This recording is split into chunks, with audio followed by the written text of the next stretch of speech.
Hi, my name is Taylor and I'm with STRAC, and today we're going to be doing an unboxing video of the Dan Wesson 1911. The model that we're going to be unboxing is the Discretion. The Discretion comes in two calibers, 9mm and 45 ACP. The particular one that we are focusing today on is the 45 ACP. On initial inspection, we can see it comes in a nice hard plastic case, much like a lot of the other major name brand manufacturers out there on the market. The case also has a hole drilled through the grip, so in case you decide to lock it up for storage or safe transportation, there's that feature as well.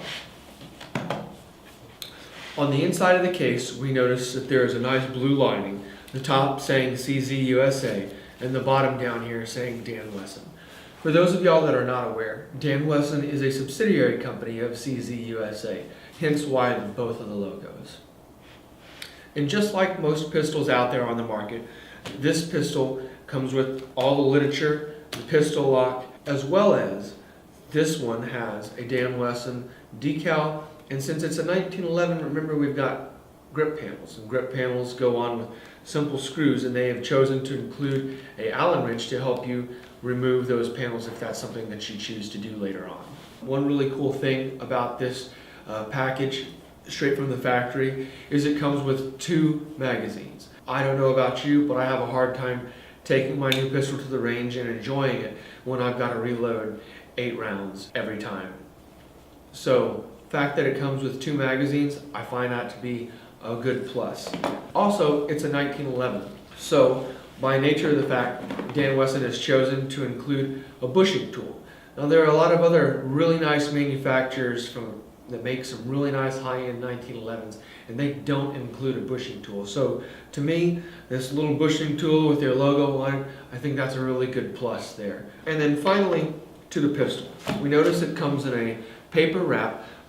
That's typical in a lot of handguns, helps you preserve the oil and helps it keep it clean during transit.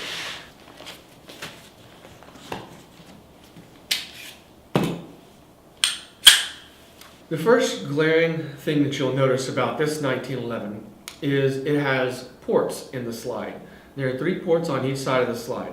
Something really cool, something very unique, and also something that would cost you a good bit of money from any aftermarket custom shop. Another real glaring feature of this pistol is the threaded match grade stainless steel barrel that it comes with. Most match grade stainless steel barrels for 1911s cost hundreds of dollars, and then they have to be sent off to a gunsmith to have them professionally fitted. This barrel comes stock with this pistol, already fitted, ready to rock and roll. And another cool glaring feature that comes with it that you can quickly notice are these raised night sights. These are going to help you see over the top of your suppressor instead of having to change your otherwise stock sights out to facilitate that. Further about the sights, they're night sights, and these are a 2-dot sight system, which is 1 dot in the front, 1 dot in the rear. For me, myself personally, I have found that 2 dots are a lot easier and a lot quicker to line up and to aim with than using the standard typical 3-dot sight system. If you're using this pistol for something like competition or some type of speed style shooting, those might be features that are interesting to you and it might be something attractive to you that you might want to consider. Also, the pistol has a light mount built into it. I am a really big fan of pistol lights. I love pistol lights, and the fact that this 1911 has a Picatinny 1913 rail built into the frame, I find a huge plus. Another one that we see here, on the front of the slide and to the frame, are these ball end mill cuts that are on the left and right hand side of the slide. They're very, very interesting, very aesthetically pleasing to the eye, and it's something that not a lot of manufacturers do right out of the factory. The high-end manufacturers didn't really start adding these things to their 1911s until late 2015, 2016. So the fact that Dan Wesson has chosen to include these as stock features of this pistol straight out of the factory is really, really unique. Another unique, interesting factor about this pistol is the top slide serrations that run the length of the slide. Again, something that's going to cost you a lot of money to get done to your pistol as an afterthought. Another cool feature that I find about the pistol that a lot of people really aren't familiar with are the recessed slide stop. Right here on a 1911, a standard 1911, you will find a bump, and that's that slide stop shaft running out the end of the frame on the other side. I like to index my finger right there along the slide and frame, and so the fact that Dan Wesson has chosen to recess that bump there on the side of the frame, I find that very, very attractive. I also know what type of machining, gunsmithing skill it takes to make that even and plain with the frame of the pistol. So I can very much appreciate what they did there.